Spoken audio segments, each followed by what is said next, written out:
அனைவருக்கும் வணக்கம். இந்த பதிவில் பார்க்க போகிறது, காரைக்காலில் தன் மகளுக்கு படிப்பு மற்றும் விளையாட்டுகளில் போட்டியாக இருந்த சிறுவனை சக மாணவியின் தாய் சகாயராணி விக்டோரியா எலி பேஸ்டில் விஷம் வைத்து கொலை செய்த சம்பவம். இந்த வழக்கில் சகாயராணி விக்டோரியாவுக்கு ஆயுள் தண்டனை விதித்து காரைக்கால் மாவட்ட நீதிமன்றம் தீர்ப்பு வழங்கியிருக்கு. இந்த வழக்கின் பின்னணி குறித்து பார்ப்போம். காரைக்கால் நேரு நகர் ஹவுசிங் போர்டு பகுதியை சேர்ந்தவர் ராஜேந்திரன். இவர் ரேஷன் கடையில் விற்பனையாளராக இருக்கார். இவருக்கு மாலதி என்கிற மனைவியும் 13 வயசில் ஒரு மகன், 8ஆம் வகுப்பு படிக்கக்கூடிய மகன். இந்த மகன் ஒரு நாள் ஸ்கூலுக்கு போயிட்டு வர்றாரு. வயிறு வலிக்குதுன்னு சொல்கிறாரு. ஜூஸ் ஒன்று குடித்தேன், அதிலேருந்து வயிறு வலிக்குதுன்னு சொல்கிறாப்புல மருத்துவமனையில் சிகிச்சைக்காக சேர்க்கப்படுகிறாரு. அடுத்த நாள் ராஜேந்திரனின் மகன் இறந்து போகிறாரு. ஒரே நாளில் உடல்நலக் குறைவு ஏற்பட்டு அந்த சிறுவன் இறந்து போன சம்பவத்தோட பின்னணி என்னன்னு பார்த்தோம்னா ரொம்ப அதிர்ச்சிகரமான சம்பவம் தான். அது என்னென்னா, 2022ஆம் ஆண்டு செப்டம்பர் மாதம் இந்த சம்பவம் நடைபெறுது. கோட்டுச்சேரி தனியார் பள்ளியில் படித்து வந்தார் பாலமணிகண்டன், அதாவது ராஜேந்திரனோட மகன், 13 வயது சிறுவன். செப்டம்பர் 2ஆம் தேதி 2022 செப்டம்பர் 2ஆம் தேதி பாலமணிகண்டன் அம்மா கொடுத்ததாக சொல்லி ஒரு juice bottle, mango juice bottle, அதை வாங்கி குடிச்சிட்டு வீட்டுக்கு போகிறாரு. வீட்டுக்கு போனால் வயிறு வலி ஏற்படுது. இந்த பிரச்சனையை பெற்றோர் தரப்பில் ஒரு குழப்பம் ஏற்படுது. அதாவது ராஜேந்திரனும் அவர் மனைவியோ நாங்கள் எந்த ஜூஸ் பாட்டிலும் வாங்கி கொடுக்கல, யாருக்கிட்டையும் கொடுத்தும் அனுப்பலைன்னு சொல்கிறாங்க.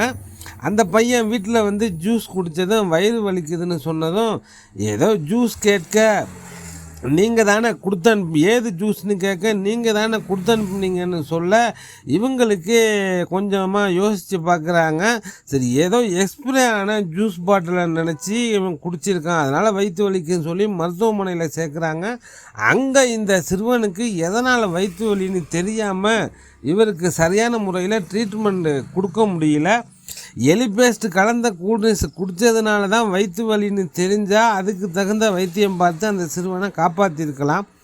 இது தெரியாமல் திகச்சு போயிருக்காங்க மருத்துவர்கள். யார் கொடுத்தது, என்ன குடித்தாருன்னு புரியாமல் அவங்க வெளிபிதுங்கி நிற்கிறார்கள் மருத்துவர்கள். இதுக்கு இடையில் போலீஸ் விசாரணை நடக்குது. அதில் ஒரு எவிடன்ஸ் கிடைக்குது. சிசிடிவி கேமராவில் ஒரு மஞ்சள் கலர் புடவை கட்டிட்டு வாட்ச்மேனிடம் ஒரு கவர் மாதிரி ஒரு கூல்ட்ரிங்க்ஸ் பாட்டிலை கொடுத்துட்டு போகிற அந்த பெண்மணியின் பெயர் தான் சகாயராணி விக்டோரியா. இவங்க யாருன்னா, அதே ஸ்கூலில் படிக்கக்கூடிய ஒரு மாணவியின் தாயார். இவங்க ஏன் ஸ்கூலுக்கு வரணும், ஜூஸ் பாட்டிலில் கொடுக்கணும்னு கேட்கும்போது தான் இந்த சிறுவனின் மரணத்திற்கான பின்னணி என்னன்னு தெரிய வந்தது. அந்த சகாயராணி விக்டோரியா அவங்களோட மகளுக்கும் பாலமணிகண்டனுக்கும் படிப்பு, விளையாட்டு, கலை நிகழ்ச்சின்னு எல்லாத்துலேயுமே போட்டி நிலவி வந்திருக்கு. எல்லாத்துக்கும் பாலமணிகண்டன் ஃபர்ஸ்ட் ரேங்க் வந்திருக்காரு. எல்லாத்துலேயுமே முதலிடத்தை பிடிச்சிருக்காரு. இதை பொறுத்து கொள்ள முடியாமல் தன்னோட மகளுக்கு போட்டியாக இருக்கானே என்று அந்த சிறுவனுக்கு ஜூஸில் விஷம் கலந்து கொடுத்ததை சொல்கிறாங்க.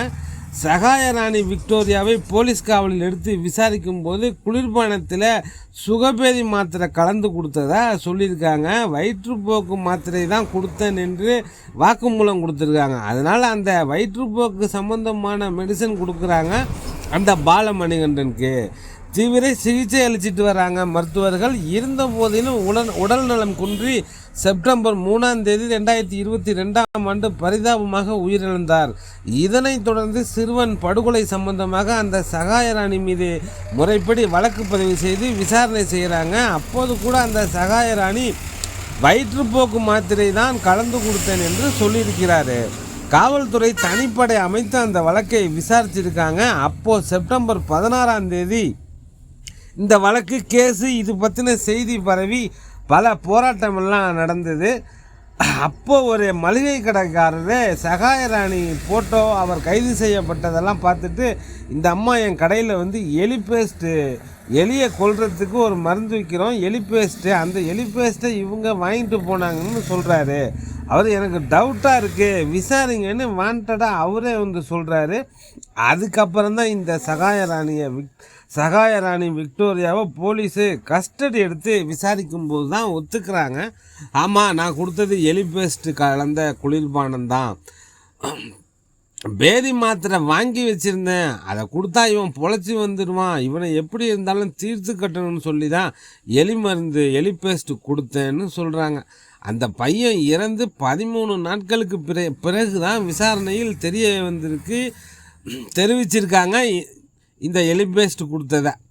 இந்த அதிர்ச்சி தகவல் வெளிவருது. இவங்க உடனடியாக விசாரிக்கிறப்பவே சொல்லியிருந்தா அதற்கான மருத்துவம் வழங்கப்பட்டு அந்த சிறுவன் காப்பாற்றப்பட்டிருக்கலாம். கடைசி வரைக்கும் சொல்லவே இல்லை எலி பேஸ்ட்டு தாங்கிறத. அதுதான் அவங்க செஞ்ச மிகப்பெரிய தவறு. பல்வேறு சிசிடிவி ஆதாரங்கள் சகாயராணி கொடுத்த வாக்குமூலம், பல சாட்சிகள் எல்லாவற்றையும் வைத்து அரசு தரப்பு வழக்கறிஞர் 3 ஆண்டுகளாக இந்த வழக்கை நடத்தி சகாயராணி விக்டோரியாவுக்கு ஆயுள் தண்டனையும் 20,000 அபராதமும் விதிக்கப்பட்டிருக்கு. அரசு தரப்பு வழக்கறிஞர் என்ன சொல்கிறாருன்னா, ஆரம்பத்துலேருந்து அந்த பையன் திரும்பி பொழைச்சி வந்துடக்கூடாதுன்னு தெளிவாக இருந்திருக்காங்க. ஆரம்பமே இவங்க சுகபேதி மாத்திரை வாங்கியிருந்தாங்க, ஆனால் அதை கொடுத்தா திரும்ப வந்துடுவான், அதனால் முழுமையாக ஒழிச்சிடணும்னு ரேட்டல் பேஸ்ட்டை கலந்துருக்காங்க. அது சந்தேகத்துக்கு இடமின்றி நிரூபித்ததுனால சகாயராணி விக்டோரியாவுக்கு ஆயுள் தண்டனையும் 20,000 அபராதமும் விதிக்கப்பட்டிருக்குன்னு சொல்லியிருக்காரு. இவங்களுக்கு தூக்கு தண்டனையே கொடுத்துருக்கணும். அப்படி ஒரு கொடுங்குற்றத்தை செய்தவர் தான் சகாயராணி விக்டோரியா.